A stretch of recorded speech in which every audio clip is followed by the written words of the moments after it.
बृहस्पतिवार व्रत कथा। भारतवर्ष में एक प्रतापी और दानी राजा राज करता था। वह नित्य गरीबों और ब्राह्मणों की सहायता करता था। यह बात उसकी रानी को अच्छी नहीं लगती थी। वह न ही गरीबों को दान देती, न ही भगवान का पूजन करती थी और राजा को भी दान देने से मना किया करती थी।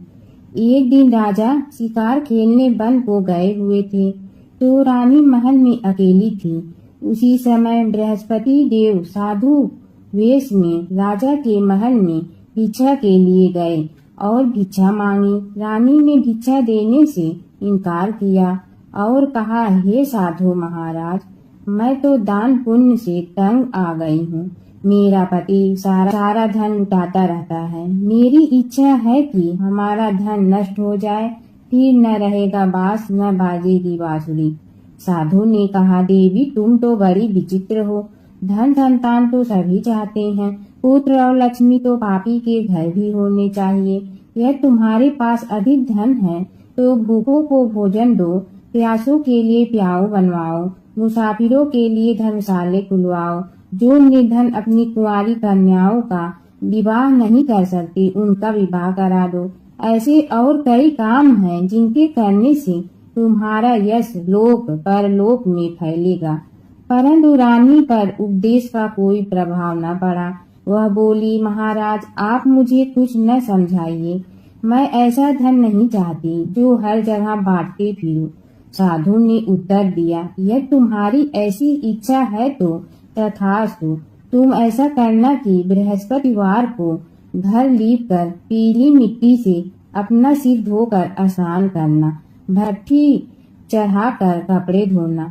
ऐसे करने से आपका सारा धन नष्ट हो जाएगा। इतना कहकर वह साधु महाराज वहां से अंतर ध्यान हो गए। साधु के अनुसार कई बातों को पूरा करते हुए रानी को केवल 3 बृहस्पतिवार ही बीते थे कि उसकी समस्त धन संपत्ति नष्ट हो गई। भोजन के लिए राजा का परिवार तरसने लगा। तब एक दिन राजा ने रानी से बोला कि हे रानी, तुम यहीं रहो, मैं दूसरे देश को जाता हूँ, क्योंकि यहाँ पर सभी लोग मुझे जानते हैं, इसलिए मैं कोई छोटा कार्य नहीं कर सकता। ऐसा कहकर राजा परदेश चला गया। वहाँ वह जंगल से लकड़ी काट कर लाता और शहर में बेचता। इस तरह वह अपना जीवन व्यतीत करने लगा। इधर राजा के परदेश जाते ही रानी और दासी दुखी रहने लगी। एक बार जब रानी और दासी को 7 दिन तक बिना भोजन के रहना पड़ा तो रानी ने अपनी दासी से कहा, हे दासी, पास ही के नगर में मेरी बहन रहती है, वह बड़ी धनवान है, तू उसके पास जा और कुछ ले आ ताकि थोड़ी बहुत गुजर बसर हो जाए। दासी रानी की बहन के पास गई। उस दिन गुरुवार था और रानी की बहन उस समय बृहस्पतिवार व्रत की कथा सुन रही थी। दासी ने रानी की बहन को अपनी रानी का संदेश दिया, लेकिन रानी की बड़ी बहन ने कोई उत्तर नहीं दिया। जब दासी को रानी की बहन से कोई उत्तर नहीं मिला तो वह बहुत दुखी हुई और उसे क्रोध भी आया। दासी ने वापस आकर रानी को सारी बात बता दी। सुनकर रानी ने अपने भाग्य को कोसा। उधर रानी की बहन ने सोचा कि मेरी बहन की दासी आई थी, परंतु मैं उससे नहीं बोली, इससे वह बहुत दुखी हुई होगी। कथा सुनकर और पूजन समाप्त करके वह अपनी बहन के घर आई और कहने लगी, हे बहन, मैं बृहस्पतिवार का व्रत कर रही थी। तुम्हारी दासी मेरे घर आई थी, परंतु जब तक कथा होती है तब तक न तो उठते हैं और न ही बोलते हैं, इसलिए मैं नहीं बोली। कहो दासी क्यों गई थी? रानी बोली, बहन तुमसे क्या छिपाऊं, हमारे घर में खाने तक को अनाज नहीं था। ऐसा कहते कहते रानी की आंखें भर आई। उसने दासी समेत पिछले 7 दिनों से भूखे रहने तक की बात अपने बहन को विस्तार पूर्वक सुना दी। रानी की बहन बोली, देखो बहन, भगवान बृहस्पति देव सबकी मनोकामना को पूर्ण करते हैं। देखो, शायद तुम्हारे घर में अनाज रखा हो। पहले तो रानी को विश्वास नहीं हुआ, पर बहन के आग्रह करने पर उसने अपनी दासी को अंदर भेजा तो उसे सचमुच अनाज से भरा एक घड़ा मिल गया। यह देखकर दासी को बड़ी हैरानी हुई। दासी रानी से कहने लगी, हे रानी, जब हमको भोजन नहीं मिलता तो हम व्रत ही तो करते हैं, इसलिए क्यों न इनसे व्रत और कथा की विधि पूछ लिया जाए ताकि हम भी व्रत कर सके। तब रानी ने अपनी बहन से बृहस्पतिवार व्रत के बारे में पूछा।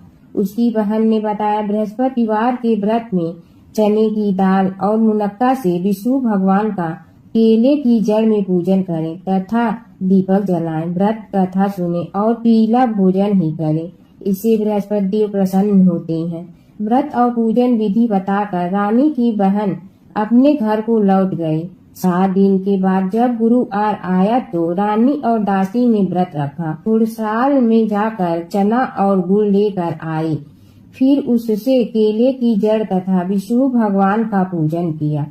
अब पीला भोजन कहाँ से आए, इस बात को लेकर दोनों बहुत दुखी थी, क्योंकि उन्होंने व्रत रखा था, इसलिए बृहस्पति देव उनसे प्रसन्न थे।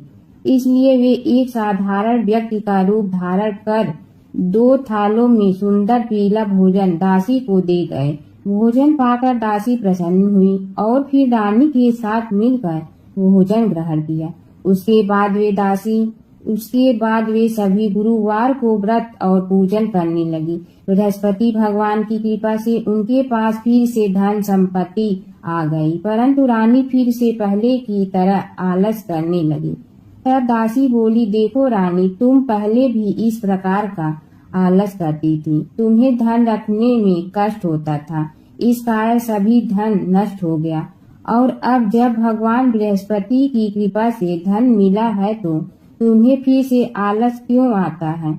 रानी को समझाते हुए दासी कहती है कि बड़ी मुसीबतों के बाद हमने यह धन पाया है, इसलिए हमें दान पुण्य करना चाहिए, भूखे मनुष्यों को भोजन कराना चाहिए और धन को शुभ कार्यों में खर्च करना चाहिए, जिससे तुम्हारे कुल का यश बढ़ेगा, स्वर्ग की प्राप्ति होगी और पितृ प्रसन्न होंगे। दासी की बात मानकर रानी अपना धन शुभ कार्यों में खर्च करने लगी, जिससे पूरे नगर में उसका यश फैलने लगा। बृहस्पतिवार व्रत कथा के बाद श्रद्धा के साथ आरती की जानी चाहिए। इसके बाद प्रसाद बांटकर उसे ग्रहण करना चाहिए।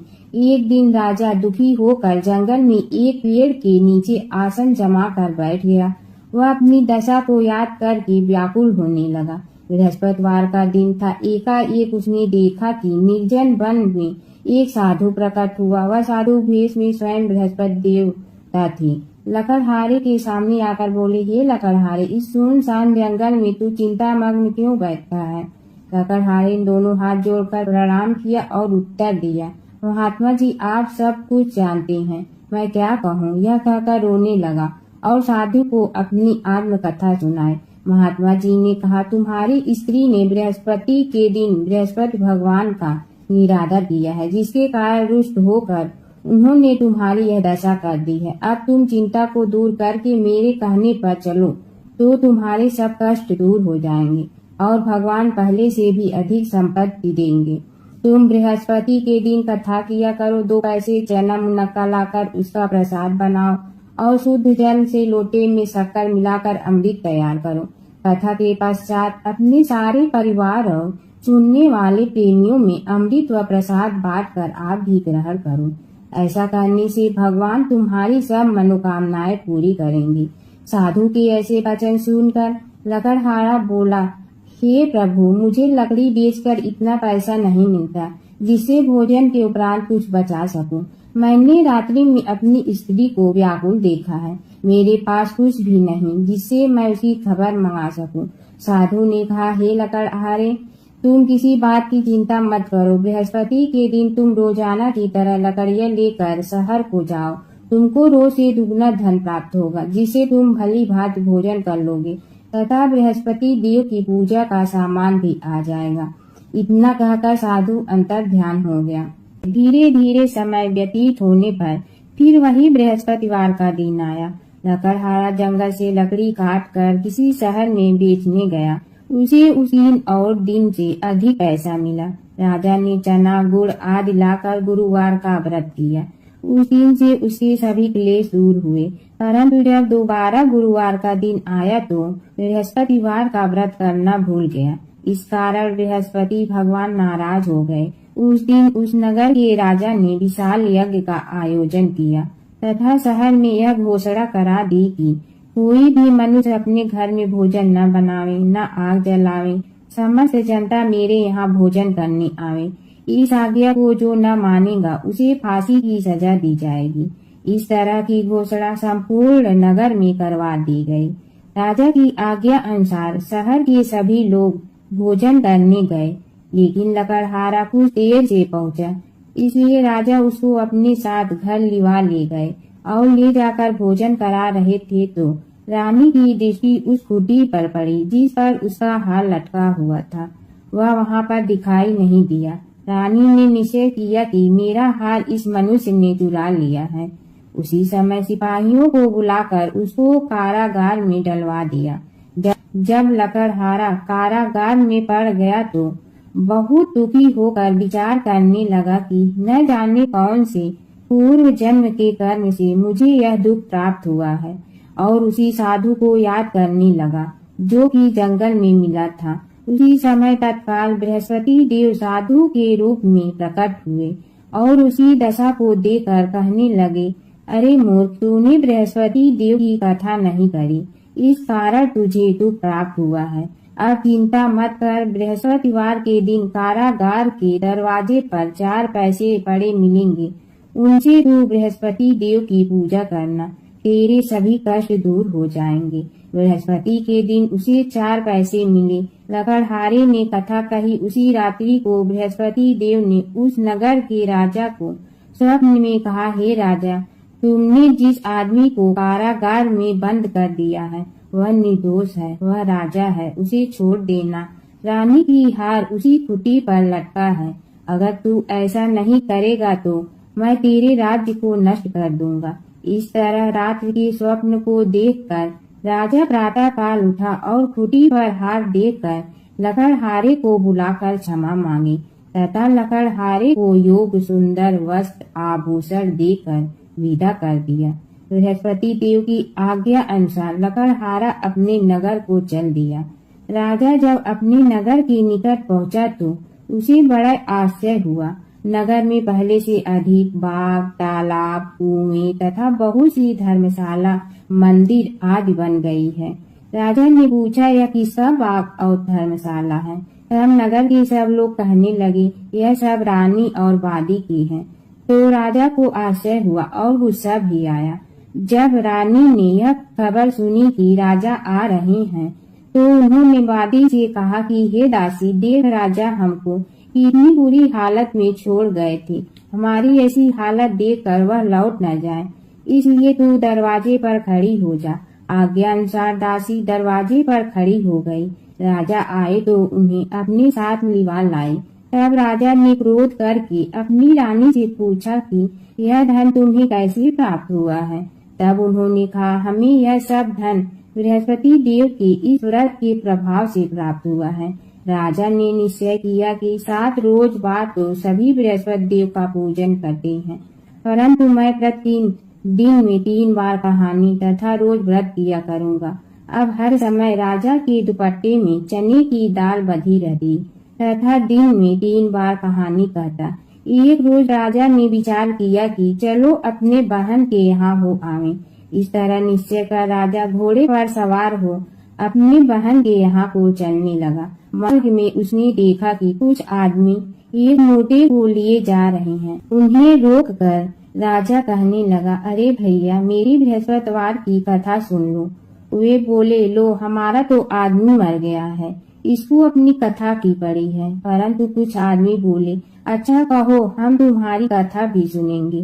राजा ने दाल निकाली और जब कथा आधी हुई थी कि मुर्दा हिलने लग गया, और जब कथा समाप्त हो गई तो राम राम करके मनुष्य उठकर खड़ा हो गया। आगे मार्ग में उसे एक किसान खेत में हल चलाता मिला। राजा ने उसे देखा और उसे बोला, अरे भैया, तू मेरी बृहस्पतिवार की कथा सुन लो।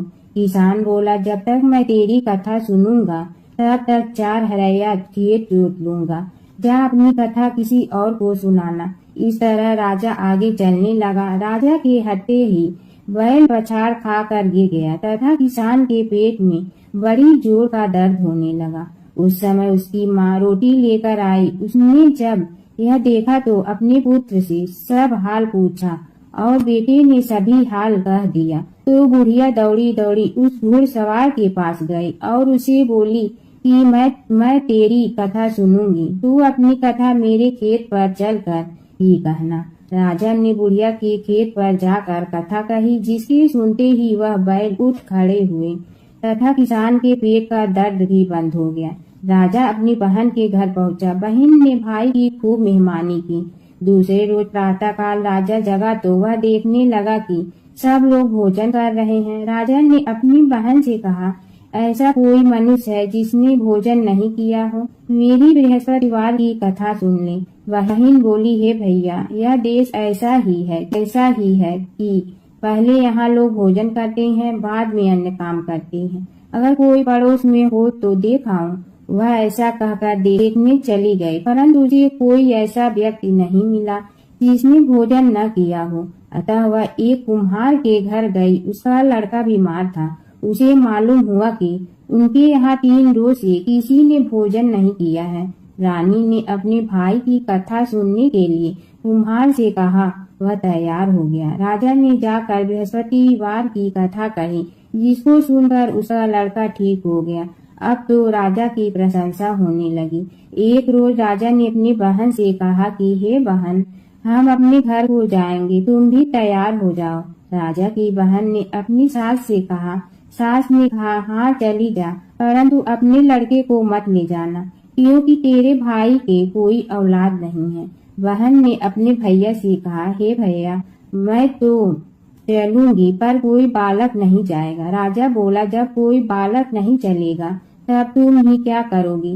बड़े दुखी मन से राजा अपने नगर को लौट आया। राजा ने अपनी रानी से कहा, हम निर्वंशी हैं, हमारा मुंह देखने का धर्म नहीं है और कुछ भोजन आज नहीं किया। रानी बोली, हे प्रभु, बृहस्पति देव ने हमें सब कुछ दिया है, वह हमें औलाद अवश्य देंगे। उसी रात को बृहस्पति देव ने राजा के स्वप्न में कहा, हे राजा, उठ, सभी सोच त्याग दे, तेरी रानी गर्भ से है। राजा की यह बात सुनकर बड़ी खुशी हुई। 9वें महीने में उसके गर्भ से एक सुंदर पुत्र पैदा हुआ। तब राजा बोला, हे रानी, स्त्री बिना भोजन के रह सकती है, परंतु बिना कहे नहीं रह सकती। जब मेरी बहन आवे तो मुझसे कुछ कहना मत। रानी ने सुनकर हाँ कर दिया। जब राजा की बहन ने यह शुभ समाचार सुना तो वह बहुत खुश हुई तथा बधाई लेकर अपने भाई के यहाँ आई। तभी रानी ने कहा, घोड़ा चढ़कर तो नहीं आई, गधा चढ़ी आई। राजा की बहन बोली, भाभी, मैं इस प्रकार न कहती तो तुम्हें औलाद कैसे मिलती। बृहस्पति देव ऐसे ही हैं, जैसे जिसके मन में कामनाएं होती हैं सभी को वो पूर्ण करते हैं। जो सद्भावना पूर्वक बृहस्पतिवार का व्रत करता है एवं कथा पढ़ता है अथवा सुनता है, दूसरों को सुनाता है, बृहस्पति देव उसी सभी मनोकामनाएं पूर्ण करते हैं। भगवान बृहस्पति देव उसी सदैव रक्षा करते हैं। संसार में जो मनुष्य सद्भावना से भगवान जी का पूजन व्रत सच्चे हृदय से करते हैं तो उनकी सभी मनोकामनाएं पूर्ण करते हैं। जैसी सच्ची भावना से रानी और राजा ने उनकी कथा का गुणगान किया तो उनकी सभी इच्छाएं बृहस्पति देव जी ने पूर्ण की थी। इसलिए पूर्ण कथा सुनने के बाद प्रसाद लेकर जाना चाहिए। हृदय से उसका मनन करते हुए जयकारा बोलना चाहिए। बोलो बृहस्पति भगवान की जय, विष्णु भगवान की जय। भगवान विष्णु और नारद की कथा। एक बार नारद मुनि जी ने भगवान विष्णु जी से पूछा, हे भगवान, आपका इस समय सबसे प्रिय भक्त कौन है। अब विष्णु तो भगवान हैं, सो झट से समझ गए अपने भक्त नारद मुनि की बात और मुस्कुरा कर बोले, मेरा सबसे प्रिय भक्त उस गांव का एक किसान है। यह सुनकर नारद मुनि जी थोड़ा निराश हुए और फिर से एक प्रश्न किया, हे भगवान, आपका बड़ा भक्त तो मैं हूँ, तो फिर सबसे प्रिय क्यों नहीं। भगवान विष्णु जी ने नारद मुनि जी से कहा, इसका जवाब तो तुम खुद ही दोगे। जाओ एक दिन उसके घर रहो और फिर सारी बात मुझे बताना। नारद मुनि जी सुबह सवेरे मुंह अंधेरे उस किसान के घर पहुंच गए। देखा अभी अभी किसान जगा है और उसने अब सबसे पहले अपने जानवरों को चारा देता, फिर मुंह धोता, दैनिक कार्यों से निवृत्त होता, जल्दी जल्दी भगवान का नाम लिया, रूखी सूखी रोटी खाकर जल्दी जल्दी अपने खेतों पर चला गया। सारा दिन खेतों में काम किया और शाम को वापस घर आया। जानवरों को अपनी जगह बांधा, उन्हें चारा पानी डाला, हाथ धोया, मुंह धोया, फिर थोड़ी देर भगवान का नाम लिया, फिर परिवार के संग बैठकर खाना खाया और कुछ बातें की और फिर से सो गया। अब सारा दिन यह सब देखकर नारद मुनि जी भगवान विष्णु के पास वापिस आए और बोले, भगवान मैं आज सारा दिन उस किसान के संग रहा, लेकिन वो तो ढंग से आपका नाम भी नहीं ले सकता। उसने थोड़ी देर सुबह थोड़ी देर शाम को और भी जल्दी जल्दी आपका ध्यान किया और मैं तो 24 घंटे सिर्फ आपका ही नाम जपता हूँ।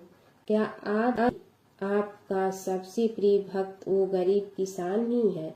भगवान विष्णु जी ने नारद की बात सुनकर कहा, अब इसका जवाब भी तुम मुझे खुद ही देना।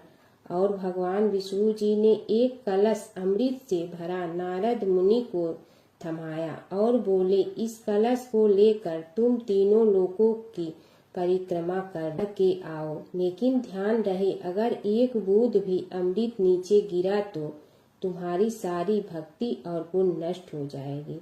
नारद मुनि तीनों लोकों की परिक्रमा करके जब भगवान विष्णु के पास वापस आए तो खुश होकर बोले, भगवान मैंने एक बूंद भी अमृत नीचे नहीं गिरने दिया। विष्णु भगवान ने पूछा, और इस दौरान तुमने मेरा नाम कितना बार लिया, मेरा स्मरण कितनी बार किया?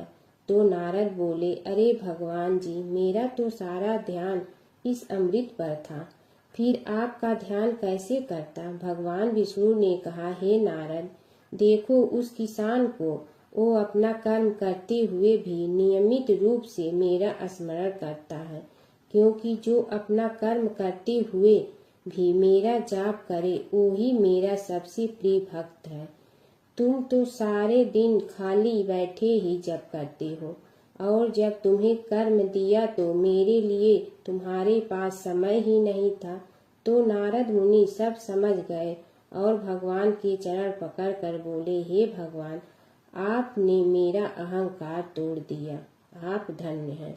प्राचीन काल की बात है। एक नगर में धर्मपाल नाम का एक निर्धन किंतु अत्यंत धर्मनिष्ठ व्यक्ति रहता था।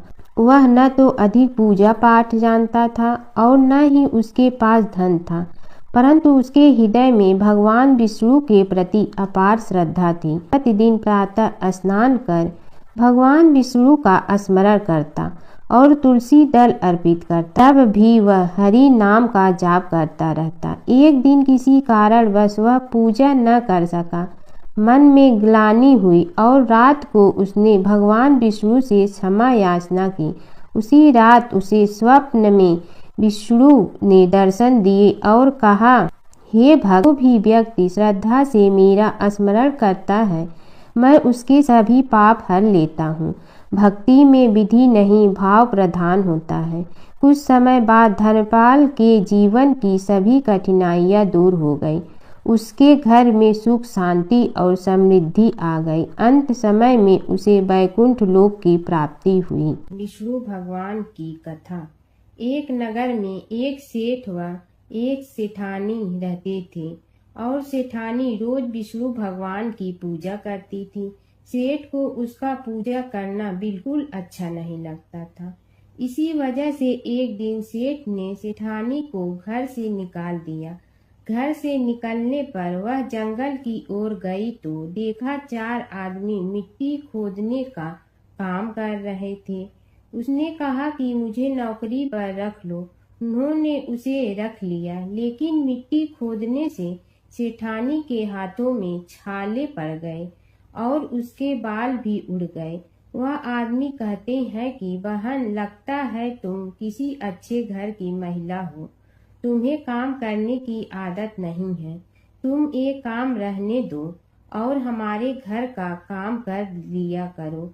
वह चारों आदमी उसे अपने साथ घर ले गए और वह 4 मुट्ठी अनाज लाते और सभी बांट कर खा लेते। एक दिन सेठानी ने कहा कि कल से 8 मुट्ठी अनाज लाना। अगले दिन वह 8 मुट्ठी अनाज लाए और सेठानी पड़ोसन से आग मांग लाई। उसने भोजन बनाया, विष्णु भगवान को भोग लगाया, फिर सभी को खाने को दिया। सारे भाई बोले कि बहन, आज तो भोजन बहुत स्वादिष्ट बना है। सेठानी ने कहा कि भगवान का जूठा है तो स्वाद तो होगा ही।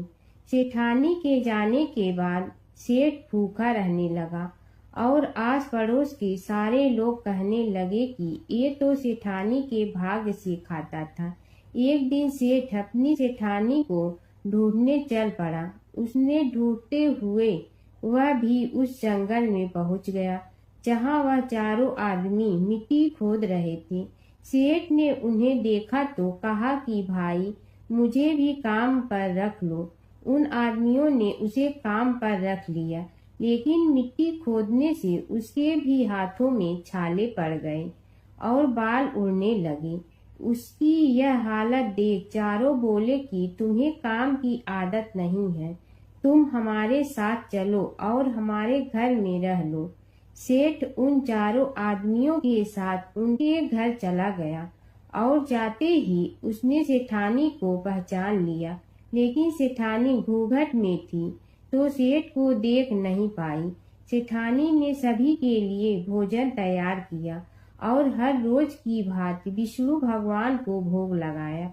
उसने उन चारों भाइयों को भोजन परोस दिया, लेकिन जैसे ही वह सेठ को भोजन देने लगी तो विष्णु भगवान ने उसका हाथ पकड़ लिया। भाई बोले कि बहन, ये तुम क्या कर रही हो? वह बोली, मैं कुछ नहीं कर रही हूँ, मेरा हाथ तो विष्णु भगवान ने पकड़ लिया है।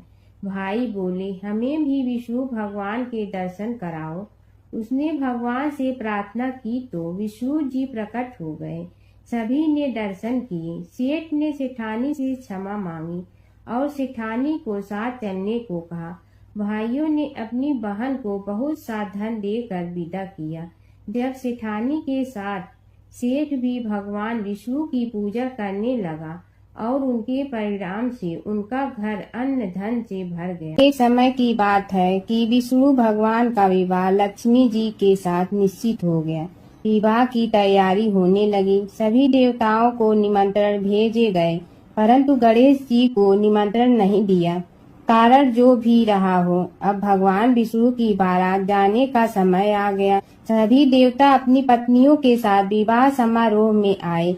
उन सब ने देखा कि गणेश जी कहीं दिखाई नहीं दे रहे हैं।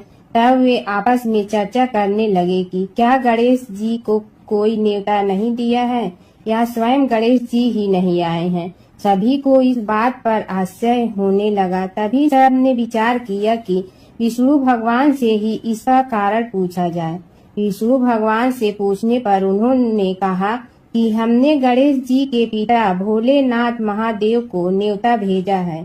यदि गणेश जी अपने पिता के साथ आना चाहते हैं तो आ जाते, अलग से न्योता देने की कोई आवश्यकता भी नहीं थी। दूसरी बात यह है कि उनको 1.25 मन मूंग, 1.25 मन चावल, 1.25 मन घी और 1.25 मन लड्डू का भोजन दिन भर में चाहिए।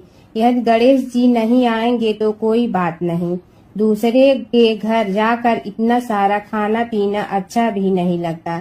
इतनी वार्ता कर ही रहे थे कि किसी एक ने सुझाव दिया, यदि गणेश जी आ भी जाए तो उनके द्वारपाल बनाकर बैठा देंगे कि आप घर की याद रखना। आप तो चूहे पर बैठकर धीरे धीरे चलोगे तो बारात से बहुत पीछे रह जाओगे। यह सुझाव भी सबको पसंद आ गया तो विष्णु भगवान ने भी अपनी सहमति दे दी। होना क्या था कि इतने में गणेश जी वहां आ पहुंचे और उन्हें समझा बुझा कर घर की रखवाली करने बैठा दिया गया।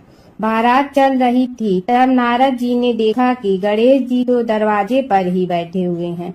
तो वे गणेश जी के पास गए और रुकने का कारण पूछा। गणेश जी कहने लगे कि विष्णु भगवान ने मेरा बहुत अपमान किया है। नारद जी ने कहने लगे कि अपनी मूसक देना को आगे भेज दे तो वह रास्ता खोद देगी, जिससे उनके वाहन धरती में धंस जाएंगे। तब आपको सम्मान पूर्वक बुलाना पड़ेगा। अब तो गणेश जी ने अपनी मूसक सेना जल्दी से आगे भेज दी और सेना ने जमीन पोली कर दी। जब बारात वहां से निकली तो रथों के पहिए धरती में धंस गए। लाख कोशिश करे परंतु पहिए नहीं निकले। सभी ने अपने अपने उपाय किए परंतु पहिए तो नहीं निकले, बल्कि जगह जगह से टूट गए। किसी की समझ में नहीं आ रहा था कि अब क्या किया जाए। तब तो नारद जी ने कहा, आप लोगों ने गणेश जी का अपमान करके अच्छा नहीं किया। यदि उन्हें मना कर लाया जाए तो आपका कार्य सिद्ध हो सकता है और यह संकट टल सकता है। शंकर भगवान ने अपने दूत नंदी को भेजा और वे गणेश जी को लेकर आए। गणेश जी का आदर सम्मान के साथ पूजन किया। तब कहीं रथ के पहिए निकले। अब रथ के पहिए निकल के परंतु टूट गए तो उन्हें सुधारे गए। पास के खेत में खाती काम कर रहा था, उसे बुलाया गया। खाती अपना कार्य करने के पहले श्री गणेशाय नमः कहकर गणेश जी की वंदना मन ही मन करने लगा। देखते ही देखते खाती ने सभी पहियों को ठीक कर दिया। तब खाती कहने लगा कि हे देवताओं, आपने सर्वप्रथम गणेश जी को नहीं मनाया होगा और न ही उनकी पूजन की होगी, इसीलिए तो आपके साथ यह संकट आया है। हम तो मूर्ख अज्ञानी हैं, फिर भी पहले गणेश जी को पूजते हैं, उनका ध्यान करते हैं। आप लोग तो देवतागण हैं, फिर भी आप गणेश जी को कैसे भूल गए। अब आप लोग भगवान श्री गणेश जी की जय बोल कर जाएं तो आपके सब काम बन जाएंगे और संकट कट जाएंगे। ऐसा कहते हुए बारात वहां से चल दी और विष्णु भगवान को लक्ष्मी जी के साथ विवाह संपन्न करा के सभी सकुशल घर लौट आए। हे गणेश जी महाराज, आपने विष्णु को जैसे कारज सारियो ऐसे कारज सबको सिद्ध कर जो। बोलो गजानन भगवान की जय। एक समय की बात है, एक नगर में एक बहुत धनी श्रेष्ठ रहता था। उसके पास धन धान की कोई कमी नहीं थी, लेकिन वह बहुत कंजूस और कठोर स्वभाव का था। न वह दान करता था, न किसी गरीब की मदद करता था। उसी नगर में एक गरीब ब्राह्मण रहता था। वह रोज सुबह उठकर भगवान विष्णु स्मरण करता, वैशाख मास में स्नान करता और अपनी क्षमता के अनुसार थोड़ा बहुत दान जरूर करता। एक दिन उस ब्राह्मण ने सोचा, मेरे पास देने के लिए कुछ नहीं, फिर भी मैं श्रद्धा से एक लोटा जल किसी प्यासे को दूंगा। वह प्रतिदिन नदी से जल भरकर रास्ते में आने जाने वालों को पिलाने लगा। उसकी इस सेवा भावना से भगवान विष्णु बहुत प्रसन्न हुए। दूसरी ओर वह सेठ अपने धन के घमंड में किसी को कुछ नहीं देता था। समय बीता और दोनों की मृत्यु हो गई। मृत्यु के बाद ब्राह्मण को स्वर्ग में स्थान मिला, क्योंकि उसने सच्चे मन से सेवा और दान किया था। वही सेठ को नरक की यातनाएं सहनी पड़ी, क्योंकि उसने कभी दया या दान नहीं किया। कुछ समय बाद सेठ को अपनी गलती का एहसास हुआ और उसने प्रार्थना की, हे प्रभु, मुझे एक और अवसर दें। भगवान विष्णु ने उसकी प्रार्थना सुनकर कहा, धन से नहीं मन से किया गया दान ही श्रेष्ठ होता है। वैशाख मास में किया गया छोटा सा पुण्य भी अनंत फल देता है। बोलो विष्णु भगवान की जय। एक समय की बात है, एक नगर में एक अत्यंत गरीब ब्राह्मण रहता था। वह प्रतिदिन भगवान विष्णु का स्मरण करता, लेकिन उसके पास न तो अच्छे वस्त्र थे और न ही भोजन का साधन। फिर भी उसका मन सदैव भक्ति में लीन रहता। वैशाख मास आने पर उसने संकल्प लिया, मैं इस पूरे महीने स्नान दान और पूजा अवश्य करूँगा, चाहे कुछ भी हो जाए। वह प्रतिदिन प्रातः काल उठकर नदी में स्नान करता, तुलसी के पास जल अर्पित करता और भगवान विष्णु की पूजा करता। भोजन न होने पर भी वह भूखा रहकर भक्ति करता रहा। एक दिन उसकी परीक्षा लेने के लिए भगवान विष्णु एक साधु के वेश में उसके द्वार पर आए। उन्होंने कहा, हे ब्राह्मण, मुझे बहुत भूख लगी है, क्या तुम मुझे कुछ भोजन दे सकते हो? ब्राह्मण के पास केवल थोड़ा सा अन्न बचा था जो उसने अपने लिए रखा था, लेकिन उसने बिना सोचे वह सारा अन्न उस साधु को दे दिया और स्वयं भूखा रह गया। उसकी निस्वार्थ सेवा और सच्ची भक्ति देखकर भगवान विष्णु अत्यंत प्रसन्न हुए। वे अपने वास्तविक स्वरूप में प्रकट हुए और बोले, हे भक्त, तुम्हें सच्ची भक्ति और दान का आदर्श प्रस्तुत किया है। मैं तुम्हें धन, सुख और मोक्ष का वरदान देता हूँ। इसके बाद ब्राह्मण का जीवन बदल गया। उसके घर में धन धान्य की वर्षा होने लगी और वह सुखपूर्वक जीवन बिताने लगा। अंत में उसे मोक्ष की प्राप्ति हुई। एक समय की बात है, एक नगर में एक बहुत ही गरीब वृद्ध महिला रहती थी। उसके पास न धन था न कोई सहारा, लेकिन उसके मन में भगवान के प्रति अटूट श्रद्धा थी। वैशाख मास आते ही वह प्रतिदिन प्रातः उठकर नदी में स्नान करती, पीपल के वृक्ष को जल चढ़ाती और भगवान विष्णु का नाम जपती। उसकी पड़ोसन बहुत धनी थी, परंतु उसे इन धार्मिक कार्यों में कोई रुचि नहीं थी। वह अक्सर उस वृद्धा का मजाक उड़ाती और कहती, इतनी गरीबी में भी तू ये सब करती है, इससे क्या मिलेगा? वृद्धा मुस्कुरा कर कहती, भगवान सब देखते हैं, समय आने पर फल अवश्य देंगे। एक दिन वैशाख मास के अंतिम दिनों में भगवान ने वृद्धा की भक्ति की परीक्षा लेने का विचार किया। वे एक साधु का रूप धारण कर उसके घर पहुँचे और भोजन मांगा। वृद्धा के पास खाने के लिए केवल थोड़ा सा आटा और पानी था। उसने बिना सोचे वही साधु को प्रेम से खिला दिया और खुद भूखी रह गई। साधु भगवान उसकी सच्ची भक्ति से अत्यंत प्रसन्न हुए। उन्होंने अपना असली रूप दिखाकर कहा, हे माता, तुमने सच्चे मन से सेवा की है, इसलिए मैं तुम्हें वरदान देता हूँ कि तुम्हारे घर में कभी धन धान्य की कमी नहीं होगी। इतना कहकर भगवान अदृश्य हो गए। अगले ही दिन से वृद्धा के घर में सुख समृद्धि आने लगी। यह देखकर पड़ोसन को अपनी गलती का एहसास हुआ। वह भी वैशाख मास में स्नान, पूजा और दान करने लगी।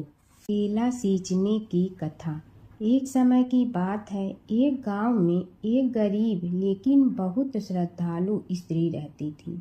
वह प्रतिदिन भगवान विष्णु और माता लक्ष्मी की पूजा करती थी।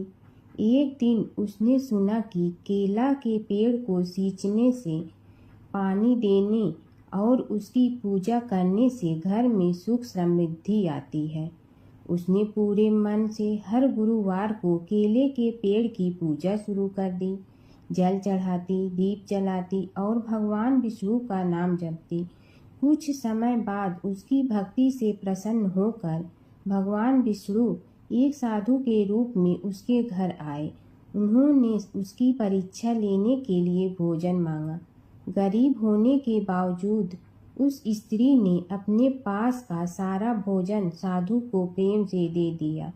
साधु, जो वास्तव में भगवान विष्णु थे, उसकी भक्ति और सेवा से बहुत प्रसन्न हुए और उसे आशीर्वाद दिया, तुम्हारे घर में कभी धन धान्य की कमी नहीं होगी। धीरे धीरे उस स्त्री का जीवन बदलने लगा। उसके घर में सुख समृद्धि आने लगी और हमेशा खुश रहने लगी। प्राचीन काल की बात है। नैमिषारण्य क्षेत्र में ऋषि, महर्षि और साधु संतों का समाज जुड़ा था। उसमें श्री सूत जी भी विद्यमान थे।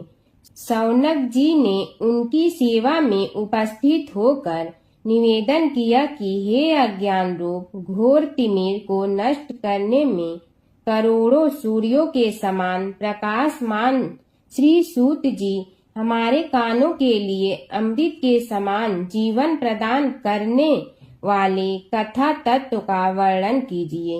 हे सूत जी, हमारे हृदयों में ज्ञान के प्रकाश की वृद्धि तथा भक्ति, वैराग्य और विवेक की उत्पत्ति जिस कथा से हो सकती हो वह हमारे प्रति कहने की कृपा कीजिए। शौनक जी की जिज्ञासा से सूत जी बड़े प्रसन्न हुए। पुरातन इतिहासों के स्मरण से उनका शरीर पुलकायमान हो रहा था। वे कुछ देर उसी स्थिति में विराजमान रहकर कुछ विचार करते रहे और अंत में बोले, शौनक जी, इस विषय में आपके चित्त में बड़ी जिज्ञासा है। आप धन्य हैं जो सदैव ज्ञान की प्राप्ति में तत्पर रहते हुए विभिन्न पुराण कथाओं की जिज्ञासा रखते हैं। आज मैं आपको ज्ञान के परम स्रोत रूप श्री गणेश जी का जन्म कर्म रूप चरित्र सुनाऊंगा। गणेश जी से ही सभी ज्ञानों सभी विद्याओं का उद्भव हुआ है। अब आप सावधान चित्त से विराजमान हो। श्री गणेश जी के ध्यान और नमस्कार पूर्वक उनका चरित्र श्रवण करें। नमस्तस्मै गणेशाय ब्रह्मा विद्या प्रदायिनी यनागस्त्यसमः साक्षात विघ्न सागर सोषणे। कैसे हैं वे श्री गणेश जो सभी प्रकार की ब्रह्म विद्याओं को प्रदान करने वाले अर्थात ब्रह्मा के सगुण और निर्गुण स्वरूप पर प्रकाश डालने और जीव ब्रह्मा का अभेद प्रतिपादन करने वाली विद्याओं के दाता हैं। वे विघ्नों के समुद्रों को महर्षि अगस्त्य के समान शोषण करने में समर्थ हैं। इसलिए उनका नाम विघ्न सागर शोषक के नाम से प्रसिद्ध है। मैं उन भगवान श्री गणेश जी को नमस्कार करता हूँ। प्रथम पूजा के अधिकारी श्री गणेश जी यह कहकर सूत जी कुछ समय के लिए मौन हो गए और फिर बोले, शौनक जी, भगवान गणेश जी ही सर्वप्रथम पूजा प्राप्ति के अधिकारी हैं। किसी भी देवता की पूजा करो, पहले उनकी पूजा करो। शौनक जी ने निवेदन किया, हे भगवान, हे सूत, सर्वप्रथम यह बताने की कृपा कीजिए कि गणेश जी को प्रथम पूजा का अधिकार किस प्रकार प्राप्त हुआ। इस विषय में मेरी बुद्धि मोह को प्राप्त हो रही है कि सृष्टि रचयिता ब्रह्मा जी, पालन करता भगवान नारायण और संहार करता शिव जी में से किसी को प्रथम पूजा का अधिकारी क्यों नहीं माना गया। यह त्रिदेव ही तो सबसे बड़ा देवता माने जाते हैं। सूत जी ने कहा, शौनक जी, यह भी एक रहस्य ही है। देखो, अधिकार मांगने से नहीं मिलता, इसके लिए योग्यता होनी चाहिए। संसार में अनेकों देवी देवताएं पूजे जाते हैं। पहले जो जिसका इष्ट देव होता है वह उसी की पूजा किया करता है। इससे बड़े देवताओं के महत्व में कमी आने की आशंका उत्पन्न हो गई। इस कारण देवताओं में परस्पर विवाद होने लगा। वे उसका निर्णय प्राप्त करने के लिए शिव जी के पास पहुँचे और प्रणाम करके पूछने लगे, प्रभु, हम सब में प्रथम पूजा का अधिकारी कौन है। शिव जी सोचने लगे कि किसे प्रथम पूजा का अधिकारी माने। तभी उन्हें एक युक्ति सूझी। बोले, देवगण, इसका निपटारा बातों से नहीं तथ्यों से होगा। इसके लिए एक प्रतियोगिता रखनी होगी, शिव की परिक्रमा करने की प्रतियोगिता। देवगण उनका मुख देखने लगे, शंकित हृदय से सोचने लगे कि कैसी प्रतियोगिता रहेगी। यह शिव जी ने उनके मन के भाव ताड़ लिए, इसलिए सांत्वना भरे शब्दों में बोले, घबराओ मत, कोई कठिन परीक्षा नहीं ली जाएगी। बस इतना ही कि सभी अपने अपने वाहनों पर चढ़कर संसार की परिक्रमा करो और फिर यहाँ लौट आओ। जो पहले लौटेगा वही सर्वप्रथम पूजा का अधिकारी होगा। अब क्या देर थी। सभी अपने अपने वाहन पर चढ़कर दौड़ पड़े।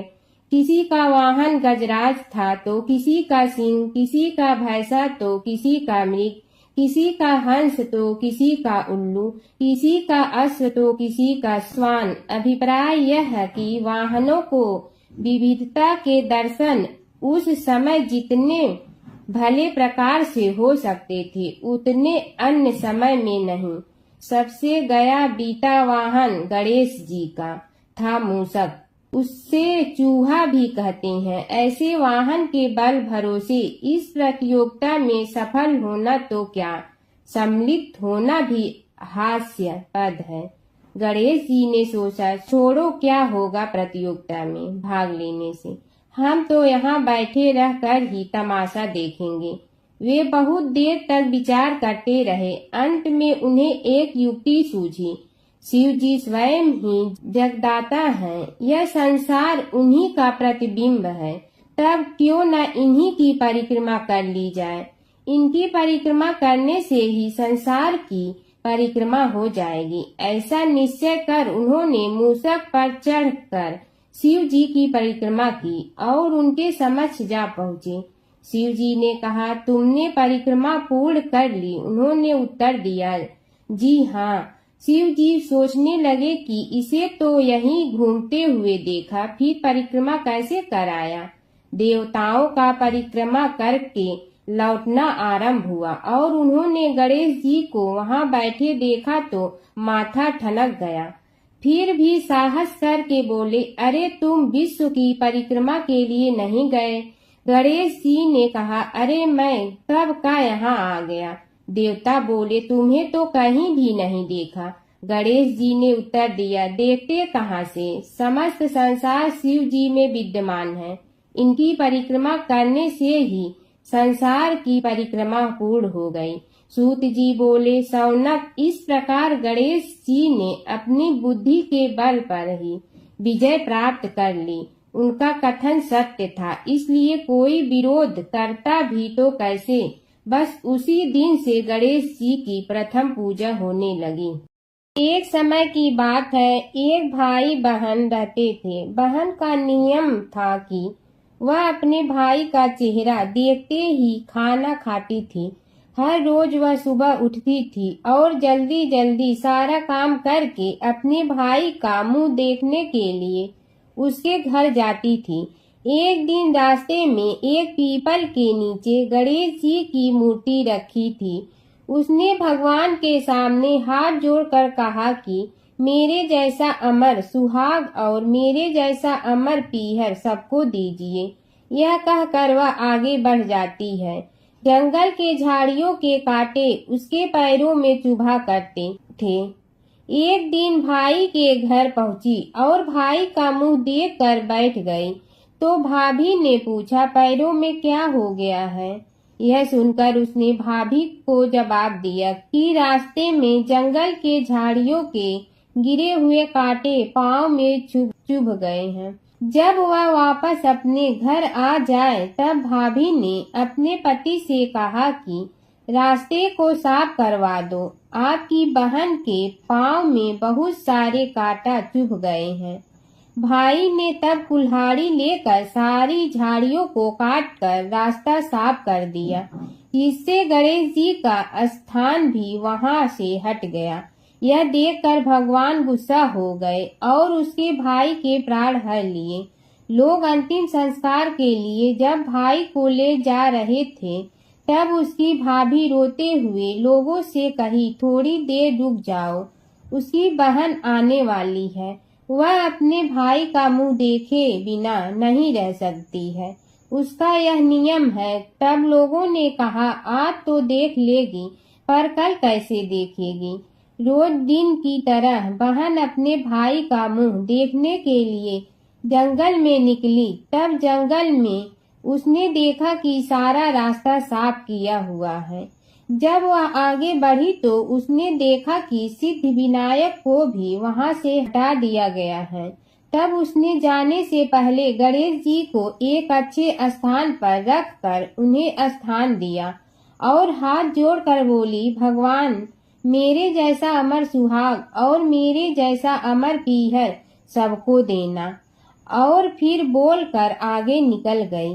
भगवान सोचने लगे, अगर इसकी नहीं सुनी तो हमें कौन मानेगा, हमें कौन पूजेगा। तब सिद्धि विनायक ने उसे आवाज दी, बेटी इस खेजड़ी की 7 पत्तियां लेकर जा और उसे कच्चे दूध में धोकर भाई के ऊपर छींटा मार देना, वह उठकर बैठ जाएगा। यह सुनकर जब पीछे मुड़ी तो वहाँ कोई नहीं था। फिर वह यह सोचने लगी कि ठीक है, जैसा सुना वैसा कर लेती हूँ। फिर वह 7 खेजड़ी की पत्तियां लेकर अपने भाई के घर पहुंची। उसने देखा वहाँ कई लोग बैठे हुए हैं। भाभी बैठी रो रही है और भाई की लाश रखी है। तब उसने पत्तियों को बताए हुए नियम के तहत भाई के ऊपर इस्तेमाल किया। तब भाई उठकर बैठ गया। भाई बोला बहन से, मुझे बहुत ही गहरी नींद आ गई थी। तब बहन बोली, यह नींद किसी दुश्मन को भी न आए। और उसने सारी बात अपने भाई को बता दी। सूत जी बोले, हे शौनक जी, यह एक तथ्य है कि गणेश जी ही उसके पात्र हैं। वे बड़े देवता का भी कार्य सिद्धि में विघ्न उपस्थित होने पर उन विघ्न राज का आश्रय न लिया हो। हे शौनक, वे देव भी बड़े दयालु हैं। नाम तो शिव जी का ही आशुतोष है, किंतु वे सर्वात्मा और सर्वरक्षक प्रभु तो शिव जी की अपेक्षा भी शीघ्र ही प्रकट हो जाते हैं। उनका भक्त कभी किसी संकट में नहीं पड़ता। यदि प्रारब्ध वशात कभी किसी विपत्ति में पड़ भी जाता है तो गणेश्वर की उपासना करने पर उनके अनुग्रह से उनके समस्त दुख दूर होकर परम सुख की प्राप्ति होती है। शौनक ने कहा, हे सूत जी, हे महाभाग, हे प्रभु, मैं गणेश जी के विभिन्न चरित्रों का अध्ययन करना चाहता हूँ, तो मुझे बताइए कि किस ग्रंथ का अवलोकन करूं। हे दयामय, आपको तो उनके समस्त चरित्र विदित है कि यदि आप ही उन्हें सुनाने की कृपा करें तो मेरा अत्यधिक उपकार होगा। सूत जी बोले, हे शौनक भगवान, गणेश्वर के इतने चरित्र हैं कि उन सब का कथन इस जीवा से संभव नहीं, क्योंकि प्रभु अनंत, प्रभु चरित्र अनंता वाली बात समस्त विद्वान ऋषि मुनि कहते हैं। फिर भी गणेश जी प्रथम पूजा के अधिकारी होने के कारण समस्त देव चरित्रों में जुड़े हुए हैं, इसलिए उनका प्रभाव भी सर्वाधिक व्यापक है। हे मुने, हे शौनक, वे भगवान सर्व समर्थ हैं। वे सभी का तिरस्कार करने में समर्थ हैं, किंतु उनका तिरस्कार कोई भी नहीं कर सकता।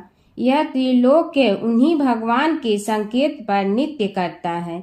इसकी समस्त क्रियाएं उन्हीं की इच्छा पर आश्रित है।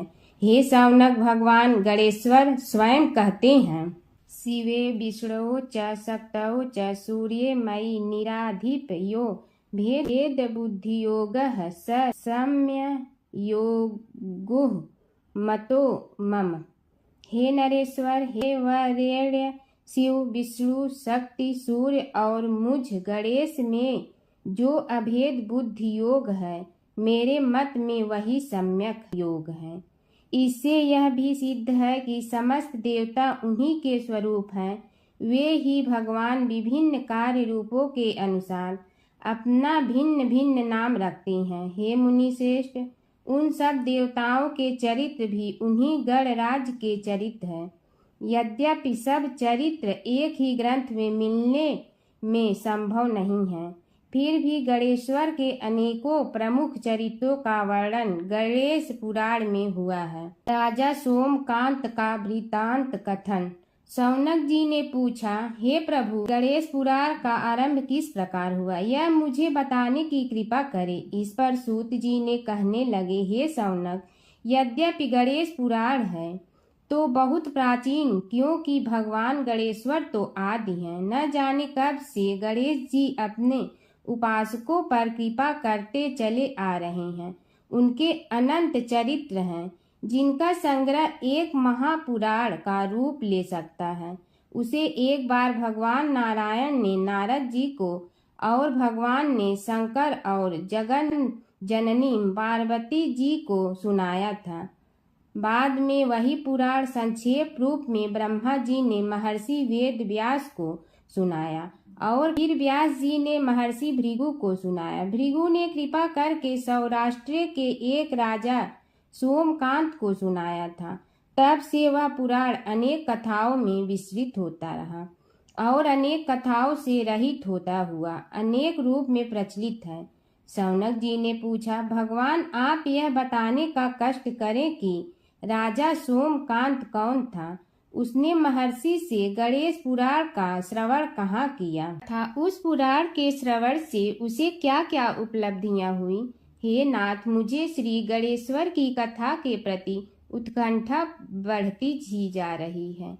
सूत जी बोले, हे शौनक, सौराष्ट्र के देवनगर नाम की एक प्रसिद्ध राजधानी थी। वहाँ का राजा सोमकांत था।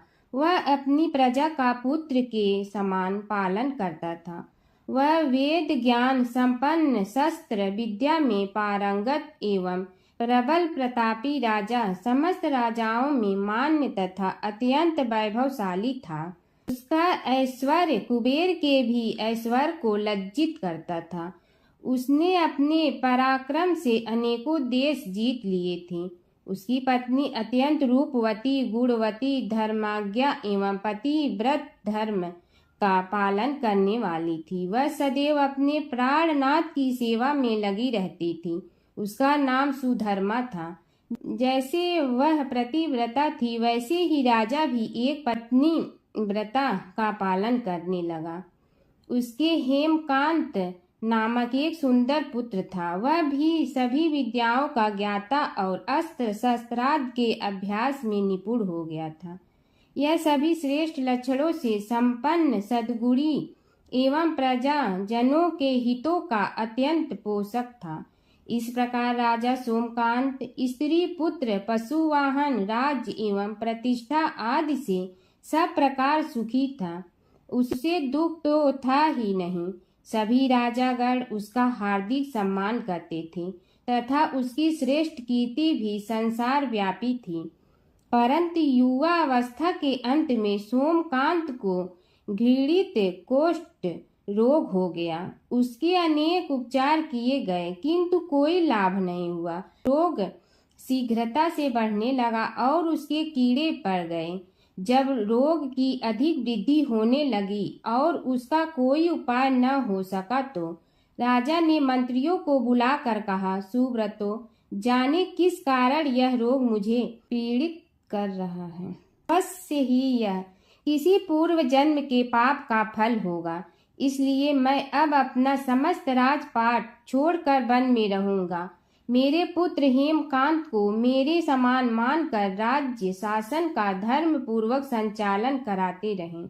यह कहकर राजा ने शुभ दिन दिखवाकर अपने पुत्र हेमकांत को राज्य पद पर अभिषेक किया और अपनी पत्नी सुधर्मा के साथ निर्जन वन की ओर चल दिया। प्रजापालक राजा के वियोग में समस्त प्रजा जन अश्रु बहाते हुए उनके साथ चले गए। राज्य की सीमा पर पहुंचकर राजा ने अपने पुत्र अमात्यगण और प्रजा जनों को समझाया, आप सब लोग धर्म के जानने वाले, श्रेष्ठ आचरण में तत्पर एवं सहृदय हैं।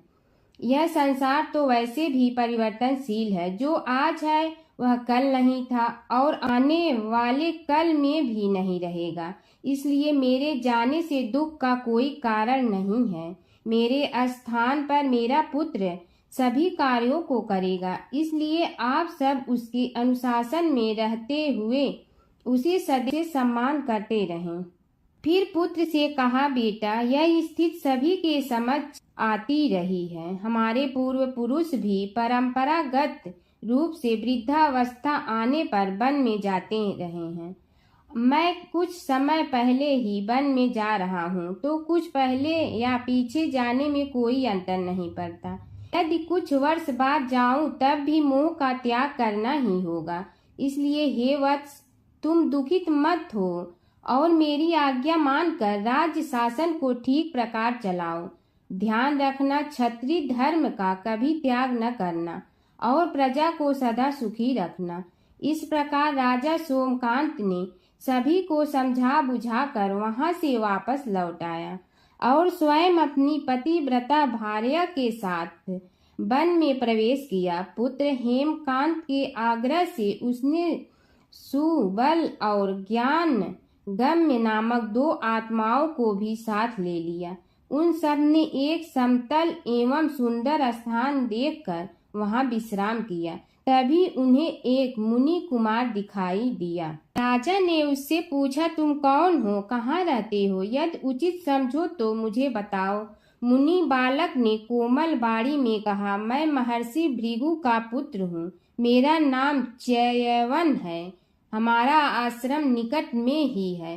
अब आप भी अपना परिचय दीजिए। राजा ने कहा, मुनि कुमार, आपका परिचय पाकर मुझे बड़ी प्रसन्नता हुई। मैं सौराष्ट्र के देवनगर नामक राज्य का अधिपति रहा हूँ। अब अपने पुत्र को राज्य देकर मैंने अरण्य की शरण ली है। मुझे कुष्ठ रोग अत्यंत पीड़ित किए हुए हैं। उसकी निवृत्ति का कोई उपाय करने वाला हो तो कृपा कर मुझे बताइए। मुनि कुमार ने कहा, मैं अपने पिताजी से अपना वृतांत कहता हूँ, फिर वे जैसा कहेंगे आपको बताऊंगा। यह कहकर मुनि बालक चला गया और कुछ देर में ही आकर बोला, राजन, मैंने आपका वृतांत अपने पिताजी को बताया। उनकी आज्ञा हुई है कि आप सब मेरे साथ आश्रम में चलकर उनसे भेंट करें, तभी आपके रोग के विषय में भी विचार किया जाएगा। राजा सोमकांत के पूर्व जन्म का वृत्तांत भृगु द्वारा वर्णन। राजा अपनी पत्नी और अमात्यों के सहित च्यवन के साथ साथ भृगु आश्रम में जा पहुंचा और उन्हें प्रणाम कर बोला, हे भगवान, हे महर्षि, मैं आपकी शरण हूँ। आप मुझ कुष्ठी पर कृपा कीजिए। महर्षि बोले, राजन, यह तुम्हारे किसी पूर्व जन्म कृत पाप का ही उदय हो गया है। इसका उपाय मैं विचार करके बताऊंगा। आज तो तुम सब स्नान आज से निवृत्त होकर रात्रि विश्राम करो। महर्षि की आज्ञा अनुसार सबने स्नान भोजन आदि के उपरांत रात्रि व्यतीत की और प्रातः काल स्नान आदि नित्य कर्मों से निवृत्त होकर महर्षि की सेवा में उपस्थित हुए। महर्षि ने कहा, राजन, मैंने तुम्हारे पूर्व जन्म का वृतांत जान लिया हूँ और यह भी विदित कर लिया है कि किस पाप के फल से तुम्हें इस रोग की प्राप्ति हुई है। यदि तुम चाहो तो उसे सुना दूं। राजा ने हाथ जोड़कर निवेदन किया, बड़ी कृपा होगी मुनिनाथ, मैं उसे सुनने के लिए उत्कंठित हूँ। महर्षि ने कहा, तुम पूर्व जन्म में एक धनवान वैश्य के लाडले पुत्र थे। वह वैश्य विंध्याचल के निकट कौलहार नामक ग्राम में निवास करता था। उसकी पत्नी का नाम सुलोचना था। तुम उसी वैश्य दंपत के पुत्र हुए। तुम्हारा नाम कामद था। तुम्हारा लालन पालन बड़े लाड चाव से हुआ। उन्होंने तुम्हारा विवाह एक अत्यंत सुंदरी वैश्य कन्या से कर दिया था, जिसका नाम कुटुम्बिनी था। यद्यप तुम्हारी भार्या सुशीला थी और तुम्हें सदैव धर्म में निरत देखना चाहती थी, किंतु तुम्हारा स्वभाव वासनांध होने के कारण दिन प्रतिदिन उज्जवल होता जा रहा था। किंतु माता पिता भी धार्मिक थे, इसलिए उनके सामने तुम्हारी उज्ज्वलता दबी रही। परंतु माता पिता की मृत्यु के बाद तुम निरंकुश हो गए और अपनी पत्नी की बात भी नहीं मानते थे। तुम्हें अनाचार में प्रवृत्त देखकर उसे दुख होता था, तो भी उसका कुछ बस न चलता था। तुम्हारी उन्मत्तता चरम सीमा पर थी। अपनों से भी द्वेष और क्रूरता का व्यवहार किया करते थे। हत्या आदि कराते थे। तुम्हारे लिए सामान्य बात हो गई। पीड़ित व्यक्तियों ने तुम्हारे विरुद्ध राजा से पुकार की। अभियोग चला और तुम्हें राज्य की सीमा से भी बाहर चले जाने का आदेश हुआ। तब तुम घर छोड़कर किसी निर्जन वन में रहने लगे। उस समय तुम्हारा कार्य लोगों को लूटना और हत्या करना ही रह गया। एक दिन माध्याह्न काल था। गुणवर्धक नामक एक विद्वान ब्राह्मण उधर से निकला। बेचारा अपनी पत्नी को लिवाने के लिए ससुराल जा रहा था। तुमने उस ब्राह्मण युवक को पकड़कर लूट लिया।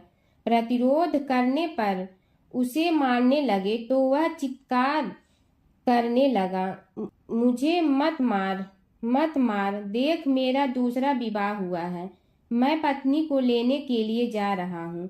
किंतु तुम तो क्रोधवश में ऐसे लीन हो रहे थे कि तुमने उसकी बात सुनकर भी नहीं सुनी। जब उसे मारने लगे तो उसने श्राप दे दिया, अरे हत्यारे, मेरी हत्या के पाप से तो सहस्त्र कल्प तक घोर नरक भोगोगे। तुमने उसकी कोई चिंता न की और सिर काट लिया। राजन, तुमने ऐसी ऐसी एक नहीं बल्कि अनेक निरीह हत्याएं की थी, जिनकी गणना करना भी पाप है। इस प्रकार इस जन्म में तुमने घोर पाप कर्म किए थे, किंतु बुढ़ापा आने पर जब अशक्त हो गए तब तुम्हारे साथ जो क्रूर कर्मा थे वे भी किनारा कर गए। उन्होंने सोच लिया कि अब तो इसे खिलाना भी पड़ेगा, इसलिए मरने दो यहीं। अमोघ प्रभाव गणेश उपासना का कथन। राजन, अब तुम निरालंब थे, चल फिर तो सकते ही नहीं थे। भूख से पीड़ित रहने के कारण रोगों ने भी घेर लिया। उधर से जो कोई निकलता तुम्हें घृणा की दृष्टि से देखता हुआ चला जाता। तब तुम आहार की खोज में बड़ी कठिनाई से चलते हुए एक जीर्ण शीर्ण देवालय में पहुंचा। उसमें भगवान गणेश्वर की प्रतिमा विद्यमान थी। तब न जाने किस पुण्य के उदय होने से तुम्हारे मन में गणेश जी के प्रति भक्ति भाव जागृत हुआ। तुम निराहार रहकर उनकी उपासना करने लगे। उससे तुम्हें सब कुछ मिला और रोग भी कम हुआ। राजन, तुमने अपने साथियों की दृष्टि बचाकर बहुत सा धन एक स्थान पर गाड़ दिया था। अब तुमने उस धन को उसे देवालय के जीर्णोद्धार में लगाने का निश्चय किया। शिल्पी बुलाकर उस मंदिर को सुंदर और भव्य बनवा दिया। इस कारण कुख्याति सुख्याति में बदलने लगी। फिर यथा समय तुम्हारी मृत्यु हुई। यमदूतों ने पकड़कर तुम्हें यमराज के समक्ष उपस्थित किया।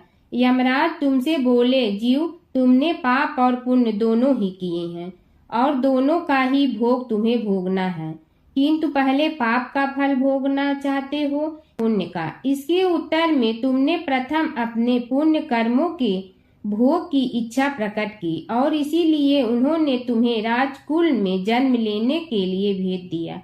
पूर्व जन्म में तुमने भगवान गणाध्यक्ष का सुंदर एवं भव्य मंदिर बनवाया था, इसलिए तुम्हें सुंदर देह की प्राप्ति हुई।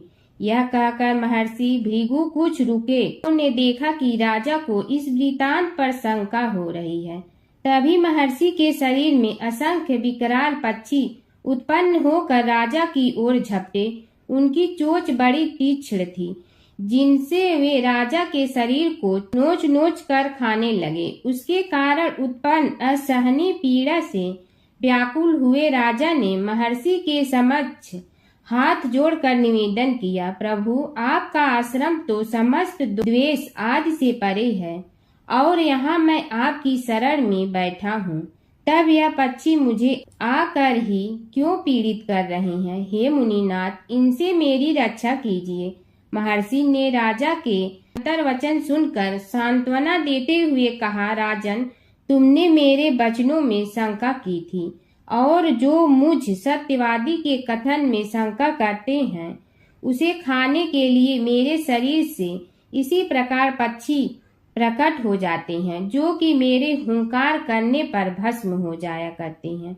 यह कर महर्षि ने हुंकार की और तभी वे समस्त पक्षी भस्म हो गए। राजा श्रद्धावनत होकर उनके समक्ष अश्रुपात करता हुआ बोला, प्रभु, अब आप पाप से मुक्त होने का उपाय कीजिए। महर्षि ने कुछ विचार कर कहा, राजन, तुम पर भगवान गणेश्वर की कृपा सहज रूप से है और वे ही प्रभु तुम्हारे पापों को भी दूर करने में समर्थ हैं। इसलिए तुम उनके पाप नाशक चरित्रों का श्रवण करो। गणेश पुराण में उनके चरित्रों का भले प्रकार वर्णन हुआ है। अतएव तुम श्रद्धा भक्ति पूर्वक उसी को सुनने में चित्त लगाओ। राजा ने प्रार्थना की, महामुनि, मैंने गणेश पुराण का नाम भी आज तक नहीं सुना, तो उनके सुनने का सौभाग्य कैसे प्राप्त कर सकूंगा। हे नाथ, आपसे अधिक ज्ञानी और प्रकांड विद्वान और कौन हो सकता है। आप ही मुझ पर कृपा कीजिए। महर्षि ने राजा की दीनता देखकर उसके शरीर पर अपने कमंडल का मंत्रपूत जल छिड़का। तभी राजा को एक छींक आई और नासिका से एक अत्यंत छोटा काले वर्ण का पुरुष बाहर निकल आया। देखते देखते वह बढ़ गया। उसके भयंकर रूप को देखकर राजा कुछ भयभीत हुआ, किंतु समस्त आश्रमवासी वहां से भाग गए। वह पुरुष महर्षि के समक्ष हाथ जोड़कर खड़ा हो गया। उन्हें उसकी ओर देखा और कुछ उच्च स्वर में बोले, तू कौन है, क्या चाहता है। वह बोला, मैं साक्षात पाप हूँ, समस्त पापियों के शरीर में मेरा निवास है। आपके मंत्रपूत जल के स्पर्श से मुझे विवश होकर राजा के शरीर से बाहर निकलना पड़ा है। अब मुझे बड़ी भूख लगी है, बताइए क्या खाऊं और कहाँ रहूं। महर्षि बोले, तू उस आम के अवकाश स्थान में निवास कर और उसी वृक्ष के पत्ते खाकर जीवन निर्वाह कर। यह सुनते ही वह पुरुष आम के वृक्ष के पास पहुंचा, किंतु उसके स्पर्श मात्र से वह वृक्ष जलकर भस्म हो गया। फिर जब पाप पुरुष को रहने के लिए कोई स्थान दिखाई न दिया तो वह भी अंतर्हित हो गया। हर व्रत कथा के साथ पढ़ी और सुनी जाने वाली लपसी तपसी की यह कहानी। एक लपसी था, एक तपसी था। तपसी हमेशा भगवान की तपस्या में लीन रहता था। लपसी रोजाना सवा सेर की लपसी बनाकर भगवान का भोग लगाकर जीम लेता था। एक दिन दोनों लड़ने लगे। तपसी बोला, मैं रोज भगवान की तपस्या करता हूँ, इसलिए मैं बड़ा हूँ। लपसी बोला, मैं रोज भगवान को सवा सेर लपसी का भोग लगाता हूँ, इसलिए मैं बड़ा हूँ। नारद जी वहाँ से गुजर रहे थे। दोनों को लड़ता देखकर उनसे पूछा कि तुम क्यों लड़ रहे हो। तपसी ने खुद के बड़ा होने का कारण बताया और लपसी ने अपना कारण बताया। नारद जी बोले, तुम्हारा फैसला मैं करूँगा। दूसरे दिन लपसी और तपसी नहाकर अपनी रोज की भक्ति करने आए तो नारद जी ने छुपकर 1.25 करोड़ की एक एक अंगूठी उन दोनों के आगे रख दी। तपसी की नज़र उस अंगूठी पर पड़ी जो उसने चुपचाप अंगूठी उठाकर अपने नीचे दबा ली। तब लपसी की नज़र अंगूठी पर पड़ी, लेकिन उसने ध्यान नहीं दिया। भगवान को भोग लगाकर लपसी खाना खाने लगा।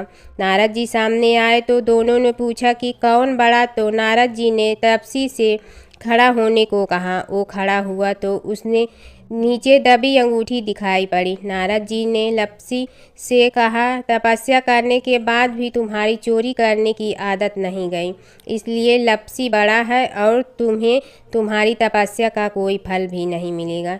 तपसी शर्मिंदा होकर माफ़ी मांगने लगा। उसने नारद जी से पूछा, मुझे मेरी तपस्या का फल कैसे मिलेगा। नारद जी ने कहा, यदि कोई गाय और कुत्ते की रोटी नहीं बनाएगा तो फल तुम्हें मिलेगा। यदि कोई ब्राह्मण को भोजन करवा कर दक्षिणा नहीं देगा तो फल तुम्हें मिलेगा। यदि कोई साड़ी के साथ ब्लाउज नहीं देगा तो फल तुझे मिलेगा। यदि कोई दिए से दिया जलाएगा तो फल तुम्हें मिलेगा। यदि कोई सारी कहानी सुने लेकिन तुम्हारी कहानी नहीं सुने तो फल तुझे मिलेगा। उसी दिन से हर व्रत कथा कहानी के साथ लपसी तपसी की कहानी भी सुनी और कही जाती है। ओम जय जगदीश हरे, स्वामी जय जगदीश हरे। भक्त जनों के संकट क्षण में दूर करे। ओम जय जगदीश हरे। जो ध्यावे फल पावे, दुख बिन दे मन का। सुख संपत्ति घर आवे, कष्ट मिटे तन का। ओम जय जगदीश हरे। मात पिता तुम मेरे, शरण कहूँ किसकी। तुम विनय और न दूजा, आस करूँ जिसकी। ओम जय जगदीश हरे। तुम पूर्ण परमात्मा, तुम अंतर्यामी।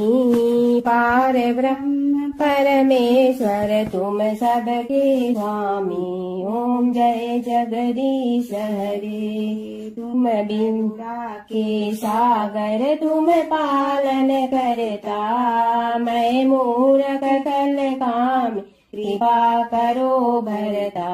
ओम जय जगदीश हरे, तुम हो ये कय गोचर सबके प्राणपति, किस विधि मिलूं दया में तुमको मैं कुमति। ओम जय जगदीश हरे, दीन बंधु दुख हरता तुम रक्षक मेरे, अपने हाथ उठाओ द्वार पड़ा तेरे।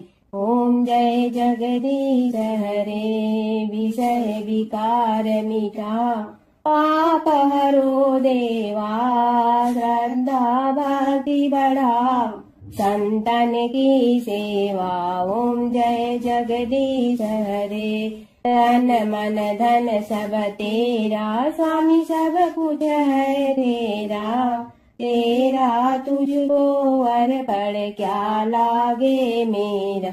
ओम जय जगदीश हरे, जय जगदीश हरे, स्वामी जय जगदीश हरे। भक्त जनों के संकट धर में दूर करे। ओम जय जगदीश हरे, स्वामी जय जगदीश हरे।